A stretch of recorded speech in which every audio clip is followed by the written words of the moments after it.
So today we are focusing on this term known as food poisoning, which is an acute intestinal disease acquired by consumption of contaminated food or water.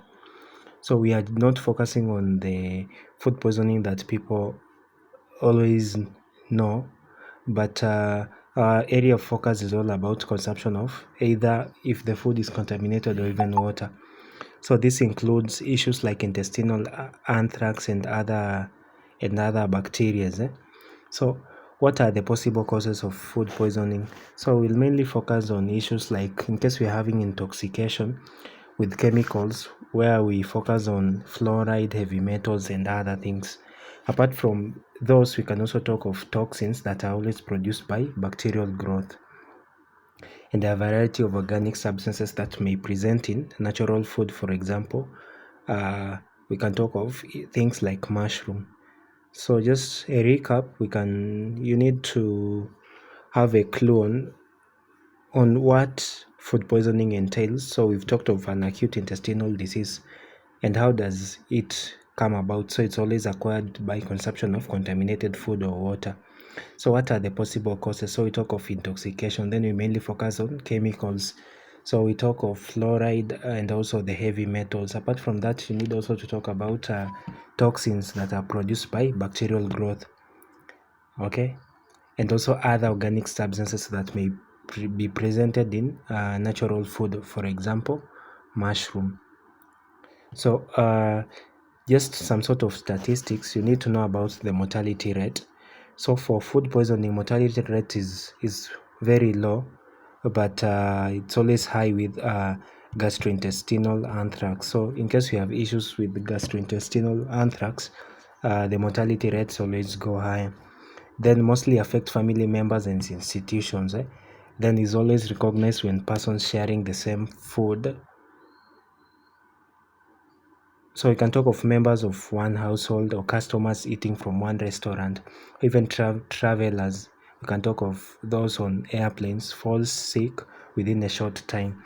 So up to this point, we can come up with a diagnosis of food poisoning. What about epidemiology? So you ought to know that food poisoning may be real intoxication by ingesting contaminated food with toxins producing Staphylococcus or infection caused by ingestion of Salmonella in food contaminated by infected. We can talk of feces. So feces, we are focusing on the human and the animal, or even ingestion of meat containing anthrax bacilli. That is part of the epidemiology. So for Staphylococcus, you ought to know that humans are the only reservoirs. Then domestic and wild animals, we can talk of especially rats and poultry. They're always reservoirs for Salmonella, unlike humans, which are the only reservoirs of Staphylococci. Don't forget about that. Then for cattle and also these animals that are always put in game reserves, always reservoirs for anthrax. So if we talk for anthrax, we are focusing on cattle. Then domestic and wild animals, especially rats and poultry, we talk of Salmonella. Then remember about the humans who are the only reservoirs for Staphylococci. So what are the types of food poisoning? And remember about the definition of which we said it's always an acute intestinal disease that's occurred by consumption of contaminated food or even water. So what are the types? So for types, we talk of food itself may be poisonous. Okay, so like for food, you can probably focus on one, probably might be having a variety of cassava that might be causing this type of food poisoning. Then two, you can talk of allergic or sensitivity reaction to certain foods. So there are people who react to certain foods and it might predispose them to food poisoning. Then three, you can talk of chemical contamination. For example, the use of tinned food or even piped water. So they might have, we've talked of lead and also zinc, which might lead to this poisoning that you are talking about. Then finally, we also have parasitic poisoning. For example, like the tinea that's always found in meat. So when you come in contact with it, then it might predispose you to food poisoning. So Then finally, we talked of toxins. So there are various microorganisms that can cause toxins. For example, we can talk of things like bacteria. So one, we can talk of like E. coli. Two, we can talk of Clostridium. Then we can talk of Clostridium perfringens. So if you ask about the microorganisms, there are always three. We'll talk of E. coli, we'll talk of the bacilli, then we'll also talk of Clostridium. That is part of microorganisms that themselves can produce toxins. What about the incubation period for these microorganisms? So for Staphylococci, food poisoning, it always takes 1 to 6 hours. Then Salmonella, we talk of 12 to 14 hours. Then for gastrointestinal anthrax, it's always 2 to 4 days. So don't forget about humans. We say they're only reservoirs for Staphylococci, of which Staphylococci, if you compare its incubation period, you said it takes about 1 to 6 hours. So it's the one that comes at an early stage. Let's look at the clinical picture of these different types of bacteria. So in case you're having Salmonella food poisoning, one, they'll always present with acute onset of vomiting and diarrhea. That's always key. Then they may be moderate, so they might have mild to moderate fevers. Then for children, Salmonella osteomyelitis is more common. So that is part of Salmonella food poisoning. What about gastrointestinal anthrax? They will present with vomiting, abdominal pain, bloody diarrhea, toxemia. And then the last part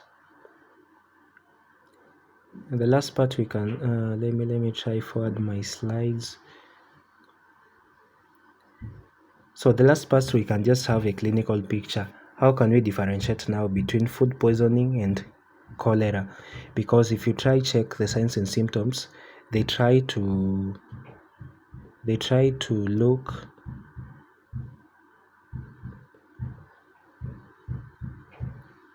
or they try to seem the same like the other lecture that we did the previous day. So this table tries to give us the difference between cholera and also food poisoning. So if you try check for diarrhea, for those with cholera, they will be having diarrhea which precedes vomiting, but for food poisoning, it always follows vomiting. Then nausea is always absent in cholera, but in food poisoning, it's more common. Abdominal pain for food poisoning is always constant. Don't forget about that. Then for cholera, it's not usually severe. Then if we try check their stool, now for those with cholera, they always have rice water, which is not offensive. But food poisoning will be having liquid fecal, which is always offensive, but is never colorless. What about headache? Headache is always frequent in food poisoning and it's absent in cholera. Fever is always absent in cholera but is present in food poisoning. But to be specific, we talk of Salmonella infections. Then the last thing that we can look at, like the muscle cramps. Muscle cramps for cholera, they're always constant and severe, but in food poisoning is in case it occurs, it's always severe, but the cases are always low.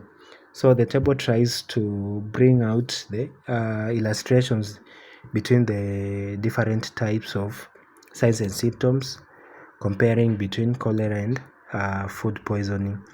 Now management. Let's say now we've taken our history, so we've confirmed that this is food poisoning. We've differentiated it from cholera. Now how will we manage these people? One, we ought to do symptomatic treatment where we treat basing on the symptom that this person has presented with. Then we also need to correct dehydration, because dehydration is more common with food poisoning. Apart from that, we can do antibiotic treatment, but we mainly do for anthrax, and you need to know that treatment with very large doses of benzyl penicillin together with streptomycin. So we are focusing mainly on issues like, let's say we've confirmed it's anthrax, so we have to do antibiotic treatment. So, how can we prevent or even control these instances of food poisoning?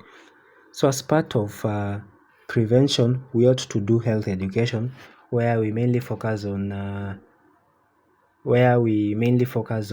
that as a family they ought to serve meals immediately after preparation. So, why should we do this? So as to prevent growth of staphylococci. Then two, we need also to establish the cause. What is the cause of this food poisoning? Then we also need to do contact tracing because we are trying also to control. So in case we are having cases of an outbreak, we can do contact tracing. Then we need also to have rigid control over slaughterhouses because at this point is where we can harbor these bacteria. Then we also need to do that. We need also to ensure that milk is pasteurized before people drink it. Then this is mainly for public health, where they do vigorous enforcement of sanitary practices by food handlers. That is, they should be infection free. So that was part of prevention and control. Then health education is always key. So we mainly focus on proper handling and cooking of food. Then we can also do necessity of refrigerating foods. Then we can also do maintaining clean kitchen.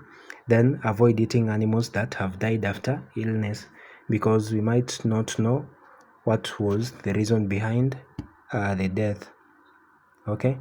Then we also need to watch for neurological symptoms that might be suggesting insecticide or even mushroom poisoning, which is always more common. Then we've also said of rehydration. We rehydrate all patients that have this food poisoning. Then we can also do reassurance. Then we'll have patients who are always in panic attacks. We can also sedate those patients so as to have a better time while handling them. So up to that point, I'm done with food poisoning. So if there's any other question, I think you guys, you can just post it down the chat box, and then we'll respond later. Thank you.